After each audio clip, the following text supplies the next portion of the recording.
مندرجہ والا مثالوں میں کی کے کا حروف اضافت ہیں۔ تیسرے نمبر میں حروف عطف آتا ہے۔ وہ حروف جو دو اسموں یا دو جملوں کو ملانے کا کام کرتے ہیں حروف عطف کہلاتے ہیں۔ عطف سے مراد واو، پھر، بھی اور ہوتے ہیں۔ یہ ایسے حروف ہیں جو دو اسموں اور دو جملوں کو بھی آپس میں جوڑتے ہیں اور مکمل معنی ظاہر کرتے ہیں، جیسے شب و روز، سمینہ اور کوثر۔ تم فیصل آباد جا رہے تھے پھر واپس آ گئے، تم بھی مجھے جھوٹا کہہ رہے ہو۔ مندرجہ بالا جملوں میں واو اور پھر اور بھی حروف عطف ہیں۔ یہاں اہم نقطہ بتانا ضروری ہے کہ واو صرف فارسی اور عربی کے الفاظ کو ملاتا ہے۔ اگر ایک لفظ ہندی اور دوسرا عربی یا فارسی ہو تو حرف عطف واو استعمال نہیں ہو سکتا، اس لیے چیخ و پکار اور دن و رات غلط مرکبات ہیں۔ مندرجہ والا جملوں میں چوتھے نمبر پر حروف ندا ہے۔ وہ حروف جو کسی کو پکارنے کے لیے استعمال ہوتے ہیں۔ ندا کے معنی ہے کسی کو آواز دینا، پکارنا، لہذا حروف ندا کے جو حروف استعمال کیے جائیں گے وہ کسی کو بلانے، آواز دینے یا پکارنے کے لیے ہوگا۔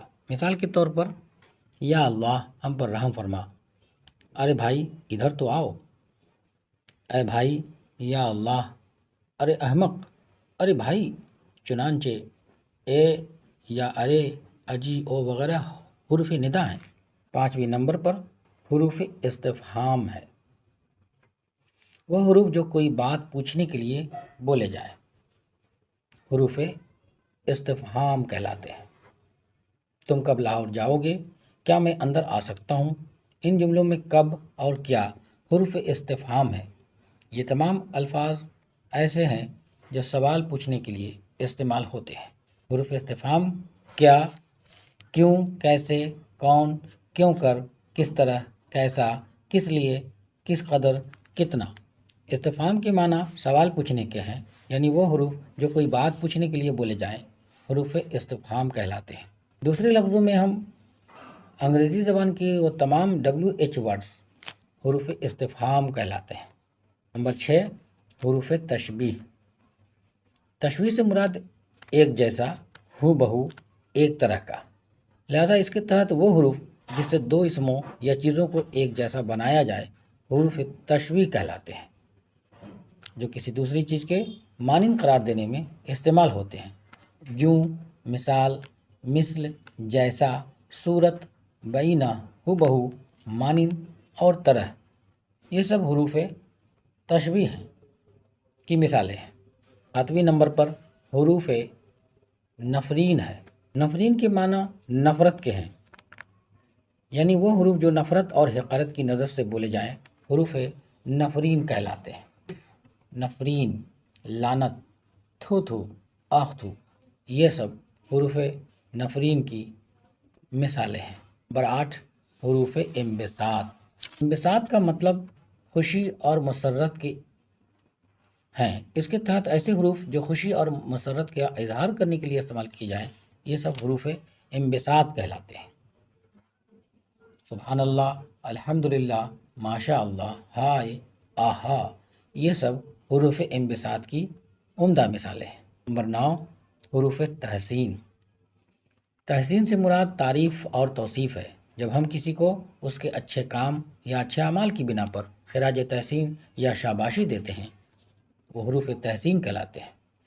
حروف تحسین واہ واہ، واہ رے، شاباش، ماشاء اللہ، جزاک اللہ، سبحان اللہ، خوب، آفرین، یہ سب حروف تحسین ہیں۔ نمبر 10 حروف تاکید۔ بیٹا انور، بازار سے ضرور پھل لے آنا، تم ہرگز وہاں نہیں جاؤ گے، سراسر غلط بات ہے۔ یہ ایسے حروف جو تاکید یا کلام میں زور پیدا کرنے کے لیے ہوں حروف تاکید کہلاتے ہیں۔ یہ ضرور، سراسر، سبھی، ہرگز، مطلق، بالکل حروف تاکید کہلاتے ہیں۔ نمبر 11 حروف تعسف۔ تعسف افسوس اور پچھتاوے کا نام ہے۔ اس میں ایسے حروف کا استعمال ہوتا ہے جس سے افسوس، غم اور پشیمانی ظاہر ہوتی ہے۔ یہ حروف تعسف غم اور افسوس کے مواقع پر استعمال کیے جاتے ہیں۔ مثلاً حیف، صد افسوس، افسوس صد افسوس، ہائے ہائے، آہ حسرت۔ یہ سارے الفاظ حروف تعسف کے ہیں۔ نمبر 12 حروف استدراک۔ کسی شک کو شبہ کو دور کرنے اور کلام یا بات چیت میں فہم و ادراک پیدا کرنے کے لیے، یعنی اپنی بات کو مضبوطی کے ساتھ رکھنے کے لیے جن حروف کا استعمال کیا جاتا ہے اسے حروف استدراک کہتے ہیں۔ حروف استدراک کہتے ہیں۔ لیکن، الا، مگر، ہاں، ولے، البتہ، یہ سب حروف استدراک ہیں۔ نمبر 13 حروف ایجاب۔ وہ حروف جو کسی بات کے اقرار یا قبول کرنے کے لیے ہوں۔ ایجاب سے مراد کسی بات کے اقرار یا قبول کرنے کو کہا جاتا ہے، لہذا وہ حروف جسے کسی بات کے قبول کرنے اور ماننے کا پتہ چلے وہ حروف ایجاب ہیں۔ جیسے نکاح قبول ہے، تمہیں یہ بات منظور ہے، ہاں، جی، بے شک، بجا، واقعی، اچھا، بہتر، درست، یہ سب حروف ایجاب کی مثالیں ہیں۔ نمبر 14 حروف استثناء۔ وہ الفاظ جو ایک چیز کو دوسری چیز سے الگ کرے حروف استثناء کہلاتے ہیں۔ استثناء الگ کرنے کو کہتے ہیں یا فرق کرنے کو کہتے ہیں۔ جز، بجز، الا، سوا، لیکن، تاکہ، اس لیے کہ، لہذا، یہ سب حروف استثناء ہیں۔ نمبر 15 حروف علت۔ وہ الفاظ جو کسی امر کا اظہار کے لیے استعمال ہوں حروف علت کہلاتے ہیں۔ تاکہ، اس لیے کہ، لہذا، کیونکہ، یہ سب الفاظ حروف علت کے ہیں۔ نمبر 16 حروف تہجی۔ اس کا لفظی مطلب ہجے کرنا ہے، یعنی مفرد حروف کا پڑھنا ہے۔ اظہار مقصد کے لیے زبان جو الفاظ ادا کرتی ہے وہ حروف کا مجموعہ ہوتی ہے۔ حروف ہر زبان میں مختلف تعداد میں ہوتے ہیں۔ اردو زبان میں کل 52 حروف تہجی ہیں۔ یہ 52 حروف تہجی لکھے ہوئے ہیں۔ اس میں اردو زبان کی یہ سب سے بڑی خصوصیت رہی ہے کہ اس میں عربی، فارسی کے علاوہ ہندی کے بھی الفاظ، ہندی کے بھی حروف شامل ہیں، جس سے اس کی خوبصورتی میں اضافہ ہوتا ہے۔ نمبر 17 حروف ابجد۔ یہ بھی مفرد حروف ہیں جو عربی حروف تہجی سے ماخوذ ہیں۔ علماء نے ان کی خاص ترتیب مرتب کر رکھی ہے۔ ان کی ترتیب یہ ہے کہ حروف ابجد درج ذیل ہیں۔ ابجد الف ب ج د حوض، خطی، کلمن، صعفس، قرشت، سخز، زدق۔ بالخصوص علماء نے اس کی ایک خاص ترتیب مرتب کر رکھی ہے، اور یہ کسی بھی نام کو، کسی بھی اسم کو اعداد و شمار کرنے میں بہت ہی اہمیت کا حامل ہے۔ نمبر 18 حروف مقطعات۔ حروف مقطعات قرآن شریف میں، قرآن مجید میں بعض صورتوں کے شروع میں ایسے حروف اور الفاظ آتے ہیں جنہیں حروف کے طور پر ہی پڑھا جاتا ہے۔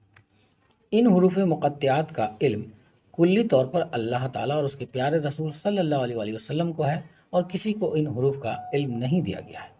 الف، لام، میم، یاسین، کاف، ہا، یا، عین، صاد، حامیم، وغیرہ وغیرہ۔ دوستو آج کے لیے اتنا ہی۔ اسی طرح کے دوسرے ویڈیوز کے لیے آپ ہمارے چینل کو سبسکرائب کریں، ساتھ ہی ساتھ ٹیٹ سی ٹیٹ اور دوسرے سبھی ٹیچنگ ایگزامز کے PDF پرنٹڈ کمپلیٹ نوٹس کے لیے کال واٹس اپ کریں 7631314948 پر۔ دھیان رہے ہمارا نوٹس آپ کی پریکشا کی سمپورن تیاری کے لیے سفیشینٹ ہے۔ تو دوستو آج کے لیے اتنا ہی۔ بہت بہت دھنیواد۔ Thanks for watching. Thanks again.